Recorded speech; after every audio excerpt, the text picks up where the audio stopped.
Hello, everybody, and welcome to the Backbone Podcast, where common sense still makes sense in a world that is sick and getting sicker. As you can tell from the banner here, we're going to talk about this mayoral candidate, Zoran Mamdani, who is as socialist, and I frankly believe he's more of a communist than anything else. But he's so unabashed by it. He's not even hiding it. And today, as you can tell by the front page of the New York Post, and we're using the Post for informational purposes, he came out and said something absolutely outrageous. He doubled down on Sunday in these news programs, Meet the Press, with his plan to back up property taxes. And these were his words. This isn't, speculation or assumption or anything. These were his words. I wrote them down. He's going to jack up property taxes on richer, whiter neighborhoods. Now, can you imagine if a white candidate said that they are going to target another racial group, let's say black people or Hispanics or whatever? Can you imagine the outrage that candidate would be going through? If this was a white candidate, he would be finished. But this guy goes on TV and nonchalantly says, this is my platform, this is how I'm going to win my election, and this is what I'm going to do. If you're white, you're going to pay higher taxes. New York City, I think, is already at 52%. How much more are these people going to pay? He also said, and I quote, that billionaires shouldn't exist, which I'm neither here nor there. That if you're a billionaire, good for you. But Mamdani, this guy has been dubbed the Fidel Castro of New York, and he has a soak the rich policy that I just don't understand how he got as far as he got. Now, we on the previous podcast that we had, we talked about how this generation of voters is probably this younger generation of voters is probably the dumbest, and they're getting dumber and dumber as we move on into the years. These yuppies are just out of control. But this guy is the face of the evil twin that I'm going to be talking about later, and that's what we have to avoid. Now, he claims that this is not driven by race, but his platform explicitly targets white people.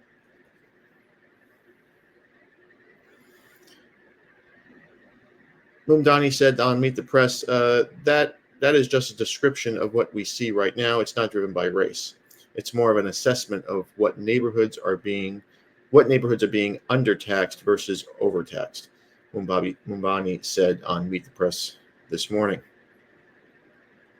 He also went on to say, we've seen time and time again that property tax system that is inequitable.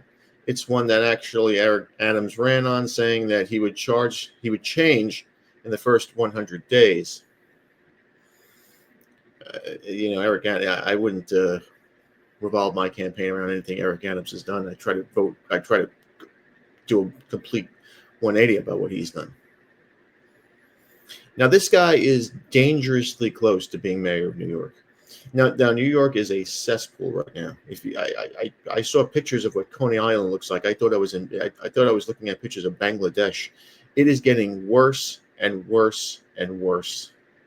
And this guy, this Indian immigrant, born in Uganda, lived in South Africa, moved here at 7 from Indian parents. He's going to bring India into New York.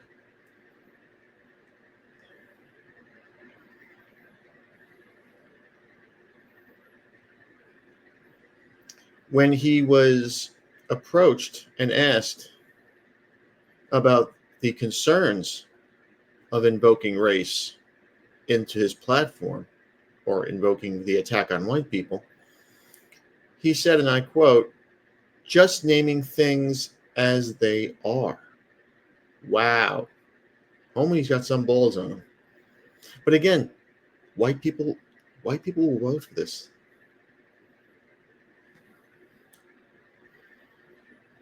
White people will vote for this. They just don't understand. These kids are these 18, 20, 22-year-old kids. They just don't get. They have no future in that city with people like this running it.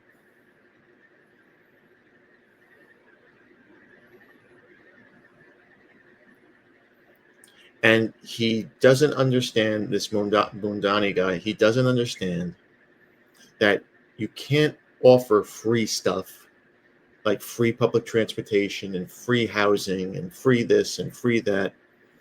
He wants to put in a $30 minimum wage in New York. Can you imagine owning a bodega and having to pay some kid selling potato chips $30 an hour? The businesses are just going to fold and leave. There will be no corporations in New York if this guy gets in here. In 2 years, they will all be gone because they can't pay the taxes that he's demanding. He's targeting corporations, which I am no fan of. He's targeting corporations, and he's targeting the wealthy.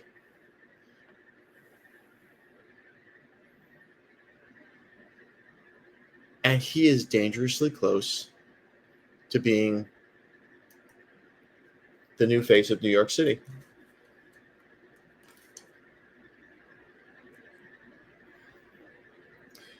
He also said on Meet the Press, and I quote, "We're talking about our tax base growing smaller and smaller each day, with New Yorkers leaving to New Jersey, Pennsylvania, or to Connecticut. If we do not meet this moment, we will lose the city." You have already lost a city the minute you're sworn in. Because his policies don't work. Socialism, communism, frankly, don't work. In a way, neither does capitalism, because it always turns into corrupt, capitalism is just a nice way of saying you're stealing. But we know that this third world mentality doesn't work, and it especially doesn't work in the Western civilization.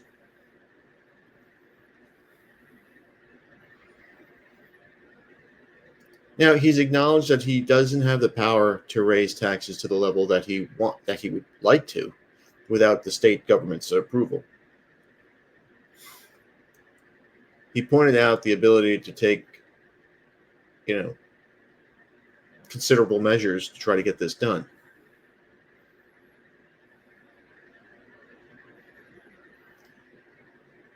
But he will push for this, and it depends on who.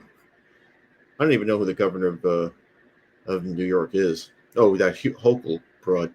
She's another space cadet. But the comment that made the host at Meet the Press chuckle was when she asked, should billionaires exist? And he said, and I quote, "I don't think we should have billionaires, frankly. There are 123 billionaires in New York City alone."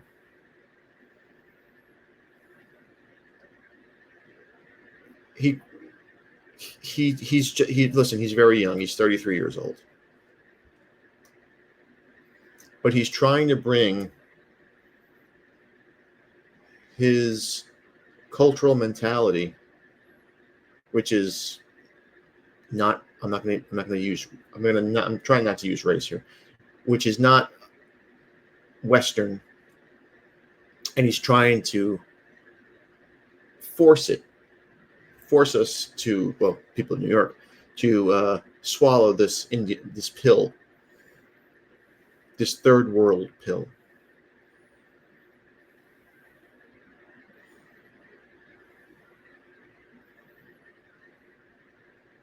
And he might have a chance at doing it.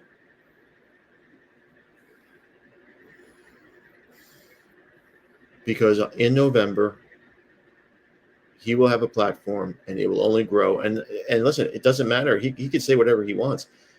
He could say whatever he wants now. He just targeted white people, and no one is saying anything about it.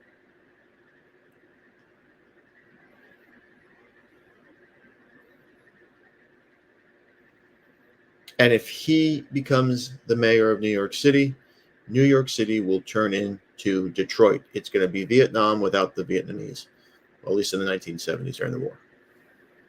Supposedly Vietnam has recovered nicely and is almost beautiful. I don't know. This guy is considered so radical and dangerous that the Chicago Tribune, in no way, shape, or form a conservative newspaper, wrote an editorial this week or last week begging the people of New York not to vote for this guy, not to elect him mayor. Can you believe that a newspaper from another city writes an editorial against a candidate against a New York City candidate?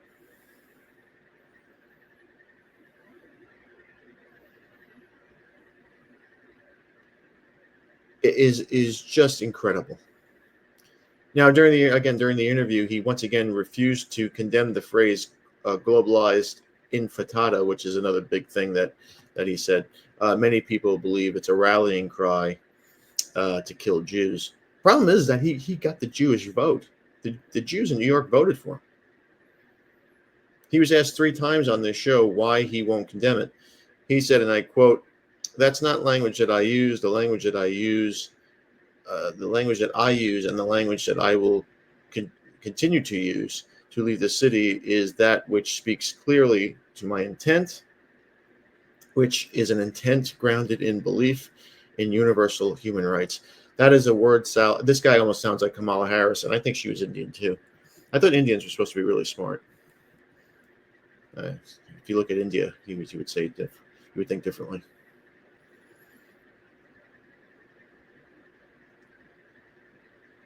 It seems that he has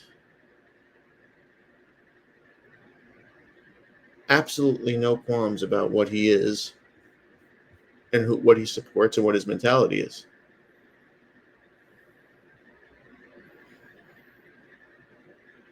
And look, he will try and appeal to his base, which is these radical young kids who are going to vote for him because he's young, he's different. People want to be part of history so bad that they want to say that they voted in the first Muslim mayor. Maybe on the George Washington Bridge we'll have some imam, doing those stupid prayers, 5 times a day like they do in London, because that's what it's going to turn into. That's exactly what it's going to turn into.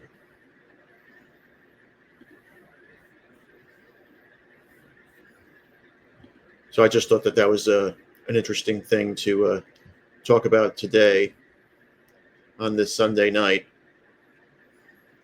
And the one thing we don't want to do, I mentioned it before,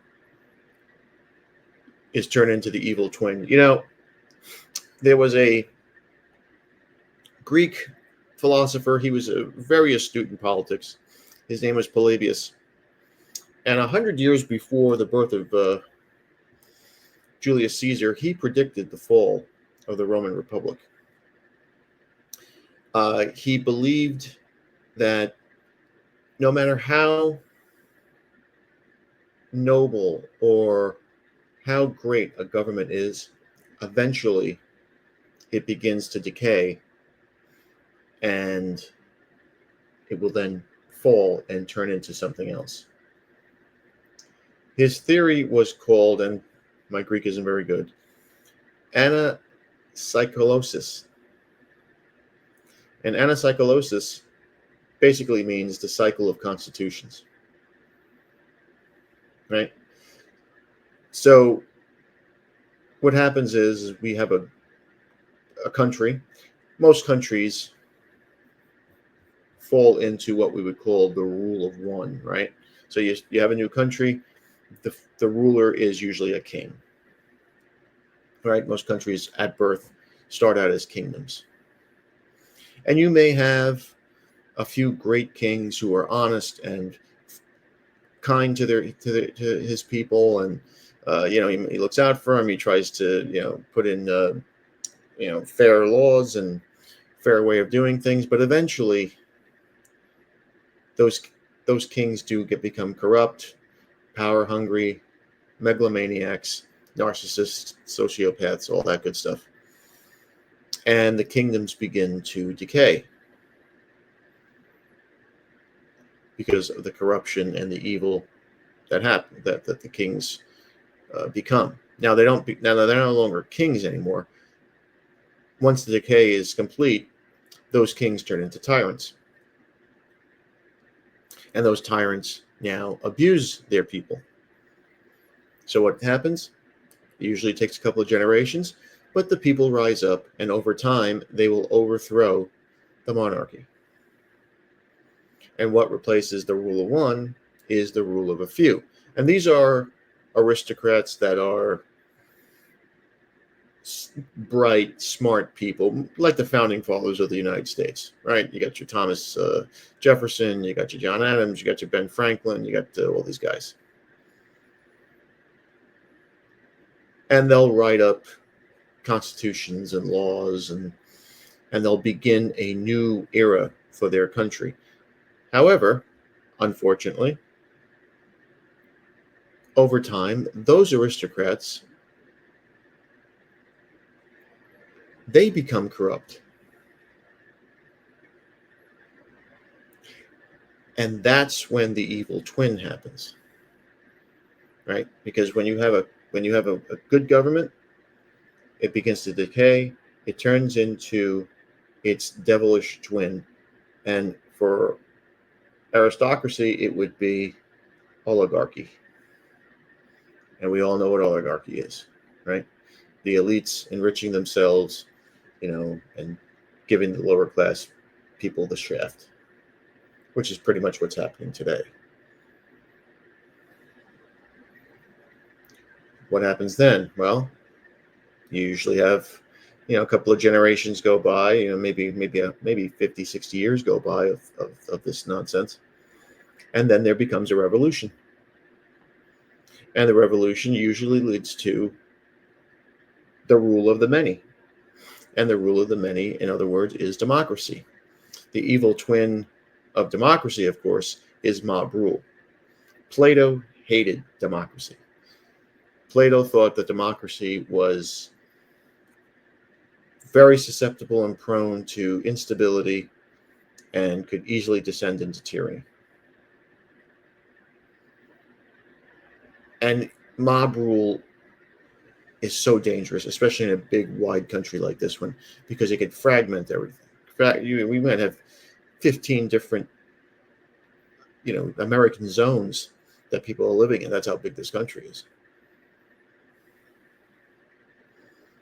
And mob rule is basically what we have today. It's a popularity contest where, unfit people take leadership roles and just fuck everything up. Look at that crazy congressman, that Crockett chick from Houston. She's an absolute knucklehead. AOC, the Alexandria Cortez, a mental midget. Hakeem Jeffries, the Democrat leader in Congress there, another mental midget. We put in, I still think it was a fixed election, a man that, as president, who was incapacitated mentally.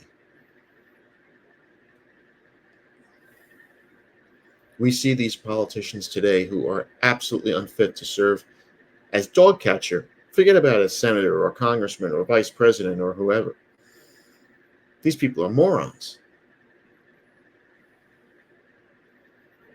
And eventually, the people again get pissed off at the mob rule. And they always look for that one guy who's charismatic. And it's always a man. It's never a woman. Women don't lead. And they look for that one charismatic, strong man, willful man that says the right things the right way. And he eventually, the mob rule falls, and we have now the strong man tactic, the strong man rule that replaces the mob rule, and the cycle begins all over again.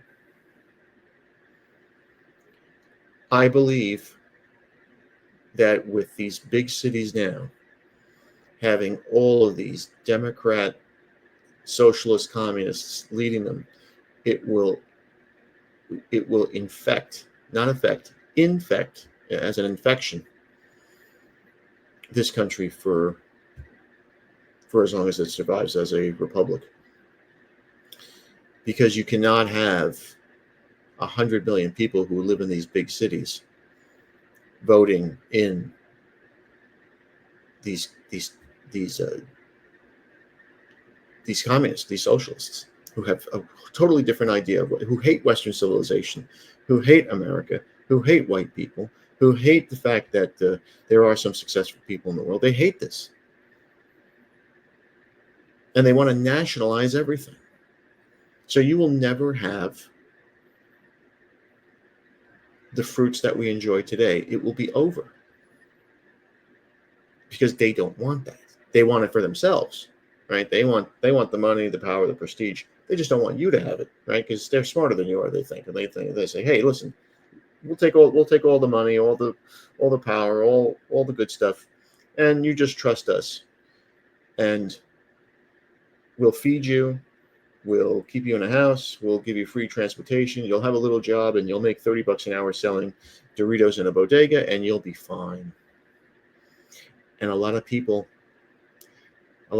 are, society's getting lazier and lazier and lazier now. A lot of people are buying into that. If they can make $30 an hour, have rent control and rent freeze housing, and they can get free transportation, free schooling, free food, food pantries all over the place. Hey, why not? It doesn't last, of course. And it seems like a good idea. It seems nice. I want free food. But it's not free. It comes from somewhere. Somebody's paying for it. And that's why your taxes are probably going to be 80% when these guys do take over. And unfortunately, I think they are becoming dangerously close to taking over, unless the system corrects itself. And the system usually corrects itself. It replaces it with something else, but it usually corrects itself. And usually it's always,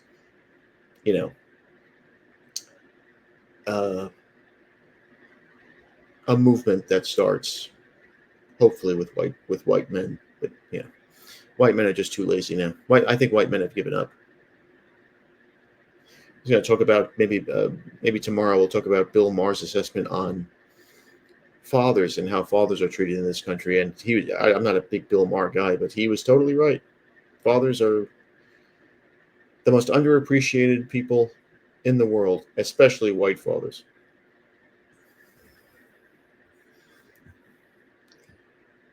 But that's my little rant for tonight. I just wanted to get that out there. Hopefully you all had a great weekend. It's been hot where I am. Hot, hot, hot. But we're going to enjoy the summer as it starts. This is a wonderful time of year. It's my favorite time of year, summertime. And we'll pray that things just get better. That's the only thing we can do. Because Satan, as we say, is always busy, and he's always going to try and ruin a great thing, a holy thing. But anyway, thank you for watching. Please like, subscribe, comment, and share. Be careful out there, my friends. As we said before, Satan is busy and he's working overtime. Be a man, have a backbone, because common sense and masculinity are worth standing up for. We'll see you later.